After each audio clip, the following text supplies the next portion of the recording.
an address by Her Excellency Sheikh Hasina, Prime Minister of the People's Republic of Bangladesh.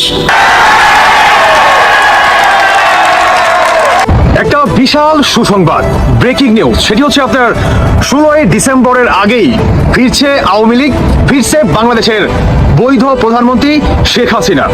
দর্শক বন্ধুরা, এটি আমার কথা না।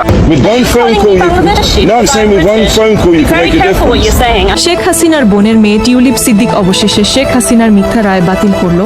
এই মিথ্যা রায় বাতিল করার জন্য জাতিসংঘে চিঠি দিয়েছিল শেখ হাসিনার ভাগ্নি টিউলিপ সিদ্দিক।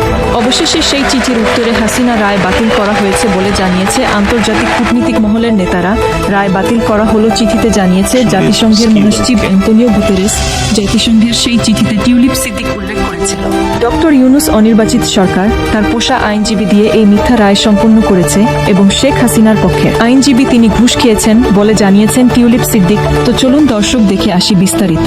টিউলিপ সিদ্দিক যখন নেমেছেন বেশ আটঘাট বেঁধে নেমেছেন। টিউলিপ সিদ্দিক যদি মানহানির কোনো মামলা ঠুকে দেন এবং সেখানে টিউলিপ সিদ্দিকের জয়লাভ হয়, সেক্ষেত্রে বড় অঙ্কের টাকা ক্ষতিপূরণ হিসেবে গোনা লাগতে পারে ডক্টর মোহাম্মদ ইউনুসের জন্য। যে মুহূর্তে ডক্টর ইউনুস একটি চাল দিয়ে মনে করছেন যে যাকে এবার শেখ হাসিনাকে উপকার করা গেছে, যমুনায় যে মুহূর্তে সেটা নিয়ে তিনি পার্টির আয়োজন করবেন, ঠিক সেই মুহূর্তে শেখ হাসিনার পাল্টা চালে ইউনুস শুধু ধরাশায়ী নয়, কয়েক হাত মাটির নিচে সে দিয়ে যায়। এবার মহাজন কই যাবেন, কি জবাব দেবেন শেখ হাসিনার এই পাল্টা চালে, সেটা এখন ঠিক করে নিতে। এই বক্তব্য শুধুমাত্র একজন চিফ জাস্টিসকে কেন্দ্র করে নয়, এই বক্তব্য টোটাল বিচার ব্যবস্থার প্রতি হুমকি স্বরূপ। আমরা মনে করি ওই রায় থাকা উচিত নয়। কেন উচিত নয়? উদ্দেশ্য প্রণোদিতভাবে রায়টা লেখা হয়েছে কোনো একটি বিশেষ পার্টিকে সুবিধা দেওয়ার জন্য।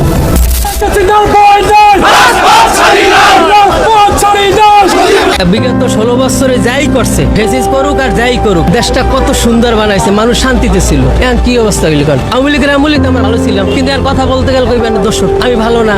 শেখ হাসিনা কোনো কাজই খারাপ করে নাই, সব কাজ ভালো করছে, গরিবের পাশে ছিল।